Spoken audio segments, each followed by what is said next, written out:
उडेरोलाल ख़ैबर भरिसां ॻोठ जुमा शाहूक ते अदालती हुकुम ते हद दख़लियूं हटाइण लाइ रेवेन्यू अमलदारनि असिस्टेंट कमिश्नर मटियारी जी अॻवानी में पुलिस जा वॾा अटाला साण करे घर ॾाहण लाइ पहुता त अमलदारनि ऐं ॻोठाणनि में चकरियूं थियूं।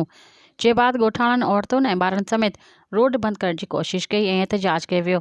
एहतजाज कंदड़ ॻोठाणनि ग़ुलाम मोहम्मद मंगराड़, अदलू फैज़ अली, बगन फ़कीर ऐं ॿियनि जो चवणु हो त बशीर कलियार असांजी ज़मीन खे ख़रीद करण जी दावा करे असांखे बेघर करणु चाहे थो।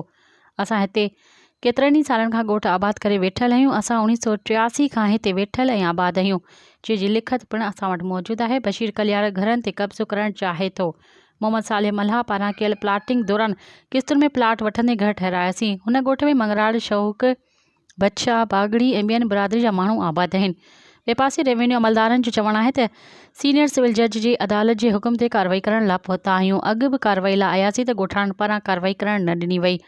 अदालत ज़मीन ऐं प्लॉट ख़ाली करण लाइ हुकुम ॾिनो आहे। मक़ामी ज़मींदार पारां ज़मीन ते कब्ज़े बाबति सिविल कोर्ट मटियारी में दरख़्वास्त दाख़िल कई। असिस्टेंट कमिश्नर मटियारी अब्दुल सत्तार शेख चयो त कब्ज़ा माफ़िया जे ख़िलाफ़ ज़ीरो टॉलरेंस पॉलिसी ते अमल करे रहिया आहियूं। कब्ज़ा माफ़िया वारा खेत्र 62 न हुजनि कानून खां बची न सघंदा। मज़ीद ख़बरनि ऐं तफ़सीलात लाइ विज़िट कयो असांजी वेबसाइट www.awamiNewsHD.com ऐं ॾिसंदा रहो अवामी न्यूज़ HD।